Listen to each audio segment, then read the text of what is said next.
দুইজন পরামর্শ করে তারা সিদ্ধান্ত নিলেন যে একটা কাজ করে, আগে গিয়ে আমাদের ঘরের হালতটা বলি, আমাদের কি কি আছে এটা আগে নবীজিকে শোনা দিবেন, এরপরে আল্লাহ রসুলকে দাওয়াত দিবেন। রসুল যদি মনে করেন এই পরিমাণ খাদ্যের ব্যবস্থা আছে, 5 জন নেওয়ার জন্য সাথে 5 জন আনবেন, যদি মনে করেন 3 জন আনবেন 3 জন আনবেন, এজন্য আগে ঘরের হালতটা শোনা। আপনার অসুবিধা হইতেছে?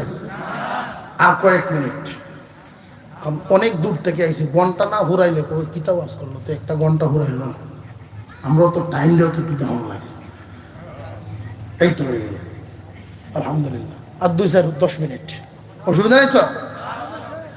আল্লাহ কবুল মঞ্জুর করেন, বলুন আমিন। কমিটির সিদ্ধান্ত 2-2:30 বাজা লাগবে, ঠিক আছে। এই একজন ভাইলাম, আর কে কে আছেন? হজরও আর কে কে আছে?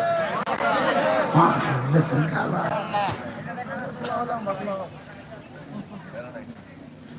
গৃহস্থী বড় তো এই এক লাঙ্গল দেয় প্রত্যেক দিন, আর আর আপনারা তো কালকে তো আর মহিলা যেতে, আর আমরা তো কালকে আবার কইতে।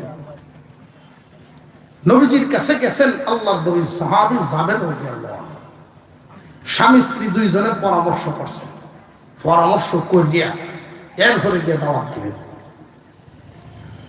নবীজি, আমার ঘরে 3 কেজি আটা, একটা ছাগলের বাচ্চা, আপনার দাওয়াত। আগে হালত বলছেন, এরপরে দাওয়াত। ইয়া রাসূলুল্লাহ, ইয়া হাবিবাল্লাহ, আমার ঘরে 3 কেজি আটা আছে, একটা ছাগলের বাচ্চা আছে, আপনার দাওয়াত। যদি গো নবীজি মনে করেন কাউকে সাথে নিবেন, নিতে পারেন, আমার কোনো আপত্তি নাই। এটাও কয়ে দিছে। আল্লাহর রাসূল বলেন, যাবে যাও, তুমি তোমার বিবিরে নিয়ে গিয়ে নাস্তা বানাও, আমরা আইতেছি। জাবের চলে গেলেন, বিবিরে গিয়া নাস্তার কথা বলে দুজন কাজ শুরু করে দিলেন। এদিক দিয়ে আল্লাহর পয়গম্বর ঘোষণা দিলেন, সাহাবীরা রে, কাজ বন্ধ করো, আমরা সবাই মিলে জাবেরের বাড়ি দাওয়াত খাইতে যাব। আর জোরে কোন সুবহানাল্লাহ। সাহাবী কতজন? আরে 1000। কতজন? 1000 সাহাবী। ওই যে আয়াতখানা পড়ছিলাম, একদল লোক আইসা জিগাইছিল, আল্লাহ যদি ক্ষমতাবান হইয়া থাকেন, তুমি যদি সেই খোদার নবী হইয়া থাকো, মুজিজা দেখাও। আমার আপনার পয়গম্বরকে আল্লাহ পাক কি পরিমাণ মুজিজা দিয়েছেন। আদম আলাইহিস সালাম থেকে নিয়ে ঈসা আলাইহিস সালাম পর্যন্ত সমস্ত নবীকে মিলে যে পরিমাণ মুজিজা দিয়েছেন, একা মুহাম্মাদুর রাসূলুল্লাহকে এর চেয়ে বেশি মুজিজা দিয়েছে সুবহানাল্লাহ।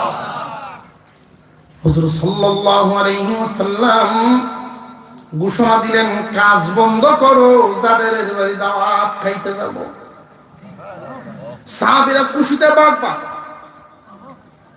3 দিন যাবত মাটি কাটার কাজ করেন, কেউ 1টা-2টা খেজুর খায়া দিন পার করেন। ঘরের হালত ভালো না। আবার কেউ কেউ জিজ্ঞাসা করেন, একজন আর একজনের আস্তে আস্তে জিগায়, শুনছি না জাবের গরিব মানুষ, এত বড় আয়োজন এই অভাবের সময় কেমনে করলো? আসলে কি আয়োজন জাবেরে করছে না আল্লাহর পয়গম্বর? জাবের জানি না। হুজুর সাল্লাল্লাহু আলাইহি ওয়াসাল্লাম আগে আগে যান, 1000 সাহাবী পিছনে পিছনে। 1000 সাহাবী মরুভূমির রাস্তা দিয়ে যখন হাঁটে, ধুলাবালি মুখরিত, হযরত জাবের ঘর থেকে বের হয়ে যখন এই দৃশ্য দেখলেন, উনি একবার ঘরে যায়, একবার বের যায়, একবার ঘরে যায়, একবার বের যায়।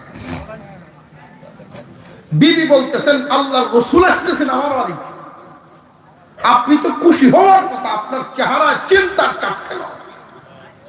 যে তুমিও একটু উকি দিয়ে দেখো, তাহলে তোমারও চিন্তা হবে।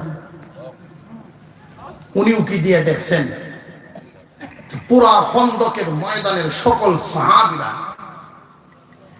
আল্লাহর রাসূলের পিছনে পিছনে আসতেছে। এবার বিবি জিজ্ঞাসা করেন, স্বামী, হে, আমরা দুইজনে যেমনে পরামর্শ করছি,